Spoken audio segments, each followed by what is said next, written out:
Good morning students. हमने previous class के अंदर वेस्पर थ्योरी को डिस्कस किया था, उससे रिलेटेड एग्जांपल्स हमने देखे थे। ठीक है, आज जो हम पढ़ेंगे वो है वैलेंस बॉन्ड थ्योरी। क्या है? Valence bond theory. जो आपके पास वेस्पर थ्योरी थी उसकी कुछ लिमिटेशंस थी कि वो जो डबल बॉन्ड वाली जो स्ट्रक्चर्स हैं जिनके अंदर डबल बॉन्ड आता है उनको एक्सप्लेन नहीं कर सकती थी। वो थ्योरी उनकी स्ट्रक्चर्स को डिटरमाइन नहीं कर सकते थे हम वेस्पर थ्योरी के अकॉर्डिंग। ठीक है, तो वो हमारी लिमिटेशंस थी। ठीक है, कई मॉलिक्यूल्स की स्ट्रक्चर को एक्सप्लेन नहीं कर पाया वेस्पर थ्योरी। तो उसके बाद हमने वैलेंस बॉन्ड जो थ्योरी थी इसको पढ़ा। ठीक है, इस थ्योरी ने कहा कि हम उन स्ट्रक्चर्स जिन स्ट्रक्चर्स को वेस्पर थ्योरी एक्सप्लेन नहीं कर सकती थी उसको वीबीडी ने एक्सप्लेन किया। ठीक है, अब वीबीडी वैलेंस बॉन्ड थ्योरी क्या है, कैसे ये स्ट्रक्चर्स को एक्सप्लेन करती है, कैसे बॉन्डिंग को रिप्रेजेंट करती है, क्योंकि इसका जो कॉन्सेप्ट था वो बिल्कुल अलग था। वेस्पर थ्योरी में हम इलेक्ट्रॉन पेयर्स जो थे उनको डिटरमाइन करते थे, फिर उसमें बॉन्ड पेयर, लोन पेयर, ये सब हम बताते थे। लेकिन यहाँ ऐसा नहीं होगा, यहाँ हम देखेंगे उनके बीच की फोर्सेस कैसी है। ठीक है, तो यहाँ हम जो है वो फोर्सेस के बारे में पढ़ेंगे। Forces are of two types between two atoms. दो एटम्स के बीच में दो टाइप की फोर्सेस हो सकती है। फर्स्ट है repulsive forces between nuclei of the two bonded atoms, nuclei and electrons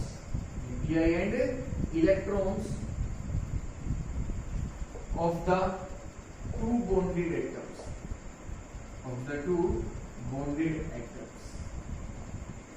And the second one is attractive forces between nuclei and electrons,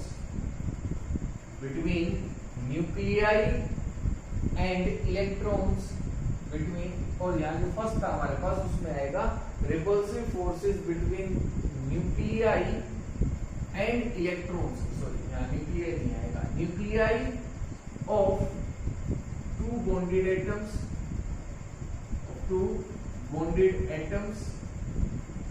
and electrons of the two bonded atoms। कि दोनों bonded atoms के बीच की nuclei और electrons जो है उनके बीच में repulsive forces, और यहाँ nuclei and electrons attractive forces between nuclei and electrons of the two bonded atoms। क्या मतलब है इसका? मैंने यहाँ लिखा nuclei of two bonded atoms and electrons of the two bonded atoms, और यहाँ nuclei and electrons of the two bonded atoms. कि आपके पास एक एटम है उसमें न्यूक्लियस और इलेक्ट्रॉन, दूसरा एटम उसमें न्यूक्लियस एंड इलेक्ट्रॉन। अब इन इलेक्ट्रॉन के बीच में और इस न्यूक्लियस के बीच में रिपल्सिव फोर्स होगी, तो वो हम कह रहे हैं nuclei of the two bonded atoms के बीच में रिपल्सिव फोर्सेस और इलेक्ट्रॉन्स के बीच में फोर्सेस, और यहाँ न्यूक्लियस और इलेक्ट्रॉन के बीच में फोर्स ऑफ अट्रैक्शन, और यहाँ भी न्यूक्लियस और ये जो आपके पास इलेक्ट्रॉन है इसके बीच में फोर्स ऑफ अट्रैक्शन। जो रिपल्सिव फोर्सेस है अब मैंने उसको डॉटेड लाइन से रिप्रेजेंट कर दिया डॉटेड। इनके बीच में तो यहाँ रिपल्सिव फोर्सेस है और यहाँ क्या आपके पास अट्रैक्टिव फोर्स। यहाँ क्या है, क्योंकि इस पे नेगेटिव चार्ज है, इस पे पॉजिटिव चार्ज है, तो ये एक दूसरे को अट्रैक्ट करेंगे, ये भी एक दूसरे को अट्रैक्ट करेंगे। बट इन पे सेम चार्ज है, लाइक चार्ज है, तो एक दूसरे को क्या करेंगे? रिपेल करेंगे। क्या करेंगे? रिपेल करेंगे। तो अब यहाँ जो थ्योरी है, ठीक है, यहाँ जो कॉन्सेप्ट है वो ये है कि हमें देखना है दो एटम्स के बीच में कौन सी फोर्स ऑफ अट्रैक्शन, कौन सी फोर्सेस ज्यादा है, रिपल्सिव फोर्सेस ज्यादा है या अट्रैक्टिव फोर्सेस ज्यादा है। अगर अट्रैक्टिव फोर्सेस ज्यादा है तो उनके बीच में बॉन्ड फॉर्म हो जाएगा, और अगर रिपल्सिव फोर्स ज्यादा है तो उनके बीच में बॉन्ड फॉर्म नहीं होगा। तो ये हम कुछ एग्जांपल्स के साथ एक्सप्लेन करेंगे। तो स्टार्ट करते हैं। फॉर एग्जांपल अगर हम ले H2 मॉलिक्यूल, क्या ले H2, तो आपके पास हाइड्रोजन एटम, एक इलेक्ट्रॉन और एक न्यूक्लियस, दूसरा हाइड्रोजन एटम, उसका इलेक्ट्रॉन और न्यूक्लियस। अब यहाँ हम क्या देख रहे हैं कि देखो सबसे पहले तो क्या हो रहा है कि आपके पास इस इलेक्ट्रॉन और इस न्यूक्लियस के बीच में फोर्स ऑफ अट्रैक्शन है। यहाँ भी इस इलेक्ट्रॉन और न्यूक्लियस के बीच में क्या होगी, फोर्स ऑफ अट्रैक्शन। और आपके पास जो नई फोर्स ऑफ अट्रैक्शन होगी वो होगी इस इलेक्ट्रॉन और न्यूक्लियस के बीच में, यहाँ इस इलेक्ट्रॉन और न्यूक्लियस के बीच। और जो रिपल्सिव फोर्सेस होंगी वो न्यूक्लियस न्यूक्लियस और इस इलेक्ट्रॉन इलेक्ट्रॉन। तो आपके पास अब हम यहाँ क्या देख रहे हैं कि magnitude of attractive forces, magnitude of attractive forces is more than magnitude of repulsive forces,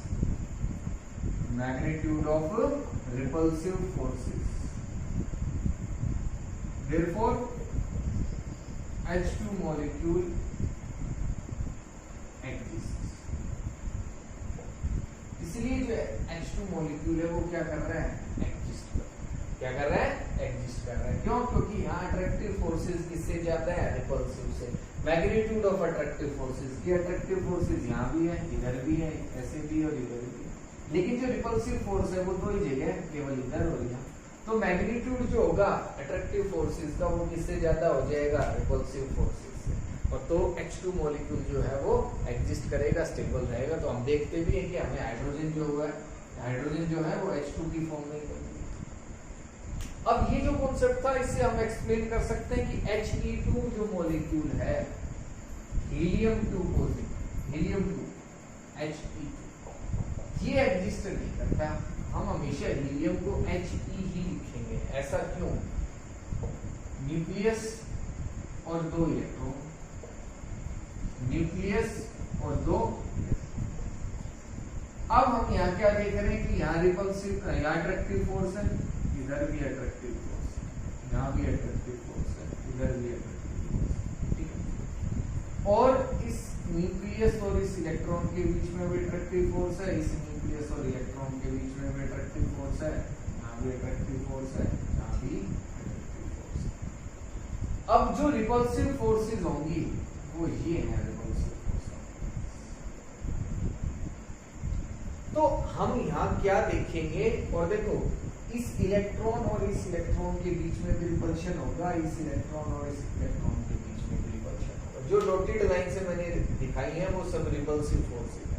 तो यहाँ हम क्या देखेंगे, क्या ऑब्जर्व करेंगे कि magnitude of repulsive forces, magnitude of repulsive forces is more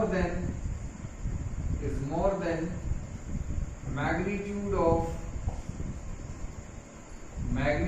of attractive force।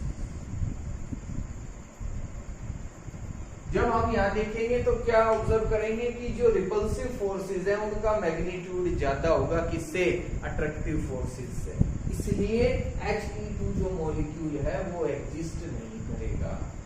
इसलिए ये जो मॉलिक्यूल है वो एग्जिस्ट नहीं करेगा। हमारे पास जो नई फोर्स ऑफ अट्रैक्शन है वो तो है केवल ये, जिन पे मैं डैश लगा रहा हूं। और जो नई रिपल्सिव फोर्स है वो हमारे पास ये होंगी सारी। तो रिपल्सिव फोर्स जो है वो ज्यादा होंगी as compare to attractive force. इसलिए He2 मॉलिक्यूल जो है वो एग्जिस्ट नहीं करता। इसकी जो एनर्जी है वो काफी हाई होगी, इसलिए एग्जिस्ट नहीं करेगा। जिसकी एनर्जी हाई होती है वो स्टेबल नहीं होता है। तो इन मॉलिक्यूल्स को, जब इन एटम्स को जब हम पास लेके आएंगे तो इनकी जो एनर्जी है वो काफी हाई हो जाएगी, एग्जिस्ट नहीं कर सकते, एक दूसरे के साथ बॉन्ड नहीं बना सकते, ठीक है। तो ये कहा वीबीटी में एनर्जी के बेसिस पे कि या रिपल्सिव और अट्रैक्टिव फोर्सेस के बेसिस पे कि आपके पास जो मॉलिक्यूल्स हैं वो कैसे एग्जिस्ट करेंगे। तो ये तो गाउस उसने डायटोमिक मॉलिक्यूल्स, इसके लिए कहा डायटोमिक मॉलिक्यूल्स, ठीक है। अब अगर हम बात करें दूसरा जो कॉन्सेप्ट था वो था ओवरलैप कॉन्सेप्ट ऑफ ऑर्बिटल्स। क्या था?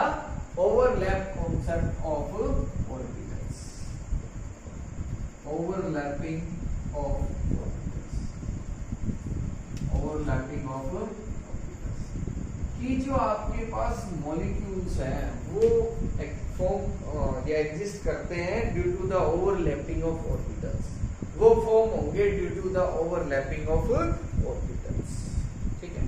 हर आइटम चाहता है कि उसके ऑक्टेट कंप्लीट हो जाए, तो ऑक्टेट कंप्लीट करने के लिए, स्टेबल होने के लिए वो एक दूसरे के ऑर्बिटल से ओवरलैपिंग करेंगे। और ऑर्बिटल्स की शेप आपने पढ़ी है पहले कि dxy की क्या होगी, dyz की क्या होगी, px की, py की, pz की। अगर भूल गए आप तो आप पीछे से चेक करके, जो मैंने पीछे चैप्टर में बताया आपको ऑर्बिटल्स की शेप क्या होगी, तो वो आपको पहले देखनी है कि ऑर्बिटल्स की शेप क्या है, और उसके बाद फिर इस टॉपिक को अच्छे से समझें, ठीक है। तो ये जरूर करना है आपको, ठीक है। तो देखो ओवरलैपिंग ऑफ ऑर्बिटल से बॉन्ड कैसे फॉर्म होगा कि अगर हम बात करें H2 molecule, H atomic number 1, electronic configuration 1s1, तो 1s की जो शेप होती है वो होगी और इसके अंदर एक, जिसको मैंने हाफ एरो से दिखा दिया। दूसरा हाइड्रोजन का जो ऑर्बिटल है s ऑर्बिटल, ये भी हाइड्रोजन का कौन सा है 1s, और ये भी कौन सा है 1s। ये दोनों आपस में ओवरलैपिंग करेंगे और क्या करेंगे, बॉन्ड फॉर्मेशन करेंगे। क्या फॉर्म कर लेंगे, बॉन्ड फॉर्मेशन। तो ऑर्बिटल्स आपस में ओवरलैप करेंगे और क्या फॉर्म होंगे, हमारे पास बॉन्ड्स फॉर्म हो जाएंगे। क्या फॉर्म हो जाएंगे, बॉन्ड्स फॉर्म हो जाएंगे। अब हमारे पास जो बॉन्डिंग है हम देखेंगे वो डिफरेंट टाइप से हो सकती है, ठीक है। सिग्मा बॉन्डिंग हम पढ़ेंगे, पाई बॉन्डिंग पढ़ेंगे कि पाई बॉन्ड्स क्या होते हैं, सिग्मा बॉन्ड्स क्या होते हैं, ठीक है। तो देखो जब 1s ऑर्बिटल्स आपस में ओवरलैप कर रहे हैं तो ये बना रहे हैं सिग्मा बॉन्ड। कैसा बॉन्ड बना रहे हैं, सिग्मा बॉन्ड। इसको हम इस तरीके से रिप्रेजेंट करते हैं, सिग्मा बॉन्ड। अभी हम देखेंगे सिग्मा बॉन्ड बनता कैसे है या पाई बॉन्ड कैसे बनता है, ये सब हम पढ़ने वाले हैं, ठीक है। ये तो मैंने जस्ट आपको समझाने के लिए अभी बता दिया कि ये सिग्मा बॉन्ड है, ठीक है। तो स्टार्ट करते हैं, सिग्मा और पाई बॉन्ड ये होते क्या, कैसे फॉर्म होते हैं, कैसे ऑर्बिटल्स आपस में ओवरलैप करते हैं। तो हम पहले पढ़ेंगे सिग्मा बॉन्ड्स। क्या पढ़ेंगे, sigma bond. Type of bonds हम पढ़ते हैं, क्या पढ़ रहे हैं, टाइप्स ऑफ बॉन्ड्स। उसमें सबसे पहले हमारे पास है सिग्मा बॉन्ड। देखो हम क्या कह रहे हैं कि जो ऑर्बिटल्स हैं वो आपस में ओवरलैप करेंगे और बॉन्ड फॉर्मेशन करेंगे, ठीक है। अब हमारे पास जो ऑर्बिटल्स हैं, देखो हमने कहा कि s ऑर्बिटल आपस में ओवरलैप कर सकते हैं। अगर हम बात करें p ऑर्बिटल्स की तो हमारे पास p ऑर्बिटल्स हो सकते हैं, py हो सकता है, px हो सकता है हमारे पास, ठीक है, x एक्सिस पे। ये किस पे होगा, y एक्सिस पे, तो px हो सकता है। तो देखो हमारे पास हम कह रहे हैं इंटरन्यूक्लियर एक्सिस जो है वो सेम होना चाहिए, या हम कह रहे हैं इंटरन्यूक्लियर एक्सिस पे ऑर्बिटल्स ओवरलैप करेंगे तो कैसा बॉन्ड बनेगा, सिग्मा बॉन्ड बनेगा। कैसा बॉन्ड बनेगा, सिग्मा। तो px जो है वो दूसरे आइटम, जो दूसरा आइटम हमारे पास है उसके px से क्या कर सकता है, ओवरलैपिंग कर सकता है, और दोनों का जो इंटरन्यूक्लियर एक्सिस है वो क्या रहेगा, सेम रहेगा, और यहाँ दोनों के पास एक ही इलेक्ट्रॉन रहेगा। जैसे मैं बात करूं F2, तो F2 में px, ये देखो F2 है तो इसमें हमारे पास दो फ्लोरीन एटम्स है, एक फ्लोरीन एटम ये रहा, दूसरा फ्लोरीन एटम ये है। मैं कह रहा हूं इसका px ये है, इसका px ये है, तो ये आपस में क्या कर लेंगे, ओवरलैप कर लेंगे। क्या कर लेंगे, ओवरलैप करेंगे और बॉन्ड फॉर्मेशन करेंगे। क्या करेंगे, बॉन्ड फॉर्मेशन करेंगे। इंटरन्यूक्लियर एक्सिस पे ओवरलैपिंग होनी चाहिए। अगर आपके पास px है और py है, px है और py है, ये आपस में कभी भी ओवरलैप नहीं कर सकते। इनका इंटरन्यूक्लियर एक्सिस सेम नहीं है, इसका इधर है, इसका ऐसे, तो इनके बीच में कभी भी ओवरलैपिंग होती नहीं। ये आपस में ओवरलैप नहीं कर सकते, बॉन्ड फॉर्मेशन नहीं कर सकते, ठीक है। अगर आपके पास इस तरीके से है दो एक्सिस, दो सॉरी ऑर्बिटल्स इस तरीके से हैं और ये आपस में ओवरलैप कर रहे हैं, तो इसका इंटरन्यूक्लियर एक्सिस ये है, इसका ये है, तो दोनों का सेम तो नहीं है, इसलिए ये भी सिग्मा बॉन्ड फॉर्म नहीं करते। लेकिन जो आपके पास s ऑर्बिटल्स है ये सिग्मा बॉन्ड फॉर्म करते हैं। 1s हो, चाहे आपके पास 2s हो, चाहे 3s हो, कोई भी हो, s अगर है, s की जो शेप होती है वो स्फेरिकल शेप होती है। कैसी शेप होती है? स्फेरिकल शेप होती है, डायरेक्शनलेस होता है, इसमें कोई इंटरन्यूक्लियर एक्सिस हम किसी भी डायरेक्शन में ले सकते हैं, तो इन दोनों का हम एक डायरेक्शन में ले सकते हैं, मान लेते हैं। तो ये कैसे बॉन्ड फॉर्म करेंगे? सिग्मा बॉन्ड फॉर्म करेंगे। कैसे बॉन्ड फॉर्म करेंगे? Sigma bond. और अगर आपके पास एक s ऑर्बिटल है, एक है आपके पास s ऑर्बिटल और एक है आपके पास p ऑर्बिटल, एक s है और एक है आपके पास p ऑर्बिटल, अगर ये आपस में ओवरलैप कर रहे हैं तो यहाँ भी जो बॉन्ड बन रहा है वो कैसा है? Sigma bond. अगर इनका इंटरन्यूक्लियर एक्सिस क्या है? सेम है। हम कह रहे हैं कि x एक्सिस के अलोंग है, z एक्सिस के अलोंग है, जो भी हम मानना चाह रहे हैं वो मान लेंगे। और अगर दोनों का सेम आ रहा है उसमें, तो ये कैसा बॉन्ड फॉर्म करेगा? Sigma bond. कैसा बॉन्ड फॉर्म होगा? Sigma bond form. ठीक है, तो सिग्मा बॉन्ड आपको समझ में आ गया क्या होगा? जब ऑर्बिटल्स इंटरन्यूक्लियर एक्सिस पे एक दूसरे को ओवरलैप करेंगे तो उनके बीच में कैसा बॉन्ड फॉर्म होगा? Sigma bond. कैसा बॉन्ड फॉर्म होगा? सिग्मा बॉन्ड फॉर्म होगा। ठीक है, अभी एग्जांपल्स जब हम देखेंगे तो आपको समझ में आ जाएगा कि सिग्मा बॉन्ड के एग्जांपल या सिग्मा बॉन्ड कैसे फॉर्म होगा, पाई बॉन्ड कैसे फॉर्म होगा, ये सब हमें समझ में आ जाएगा। तो नेक्स्ट हम पढ़ते हैं पाई बॉन्ड। नेक्स्ट है पाई बॉन्ड। हमारे पास पाई बॉन्ड क्या होगा? Bond formed by the sideways overlapping of the p orbitals. p orbitals की जब साइडवेज ओवरलैपिंग होगी, आपके पास p ऑर्बिटल्स हो सकते हैं, जैसे ये है px, हमने मान लिया px है या py है, जो भी हम लेना चाहें वो ले सकते हैं। ठीक है, ये py। जब ये ऑर्बिटल्स आपस में ओवरलैपिंग करेंगे, और वो भी कैसी ओवरलैपिंग? साइडवेज ओवरलैपिंग, साइड से ओवरलैप कर रहे हैं। ये जो ओवरलैपिंग थी, हमने जो ये इस तरीके से ओवरलैपिंग दिखाई थी, इसको हम बोलते हैं हेड टू हेड ओवरलैपिंग। क्या बोलते हैं? Head to head overlapping. और ये हो रही है हमारे पास sideways overlapping, sideways overlapping, sideways overlapping. ठीक है, तो जब हमारे पास साइडवेज ओवरलैपिंग होगी तो यहाँ जो बॉन्ड फॉर्म हो रहा है, यहाँ जो बॉन्ड फॉर्म हो रहा है वो कैसा बॉन्ड होगा? पाई। कैसा बॉन्ड होगा? Pi bond. और जब हेड टू हेड ओवरलैपिंग होगी तो कैसा बॉन्ड बनेगा? सिग्मा। ये हमने अभी पीछे जो देखा था वो सिग्मा। तो आपके पास जब p ऑर्बिटल्स साइडवेज ओवरलैपिंग करेंगे तो आपके पास जो बॉन्ड फॉर्म होगा वो कैसा बॉन्ड फॉर्म होगा? Pi bond. कैसा बॉन्ड फॉर्म होगा? पाई बॉन्ड फॉर्म होगा। ठीक है, तो ये सिग्मा बॉन्ड थे और पाई बॉन्ड थे। अब हम कुछ एग्जांपल्स के साथ देखते हैं कि या नेक्स्ट क्लास में हम करेंगे जो एग्जांपल्स हैं। आज इतना ही करते हैं, ये आपको पढ़ना है पहले, आज जो मैंने करवाया है। ठीक है, क्योंकि अगर ये समझ में नहीं आएगा तो फिर आगे का समझ में नहीं आएगा। जो एग्जांपल्स मैं करवाऊंगा, पहले आपको अपने ऑर्बिटल्स की शेप जो है वो क्लियर रखनी है कि ऑर्बिटल्स की शेप क्या होगी, p ऑर्बिटल्स की शेप क्या होती है, d की, s की। तो ये सब चीजें आपको अच्छे से प्रिपेयर करके रखेंगे, क्योंकि जब हम एग्जांपल्स करेंगे तो आपको ये कंफ्यूजन नहीं होना चाहिए कि सर ये शेप कैसे बना रहे हैं, कैसे फॉर्म कर रहे हैं। तो जब वो आपको क्लियर हो जाएगा तब हम एग्जांपल्स करेंगे। और सिग्मा बॉन्ड क्या हो रहा है, पाई बॉन्ड क्या है, ये आपको क्लियर हो जाएंगे, उसके बाद हम आसानी से एग्जांपल्स कर सकते हैं। तो सबसे पहले आपको इतना जो आज करवाया ये पढ़ना है, इसमें कोई भी डाउट रहे तो मेरे से पूछना। ठीक है, थैंक यू।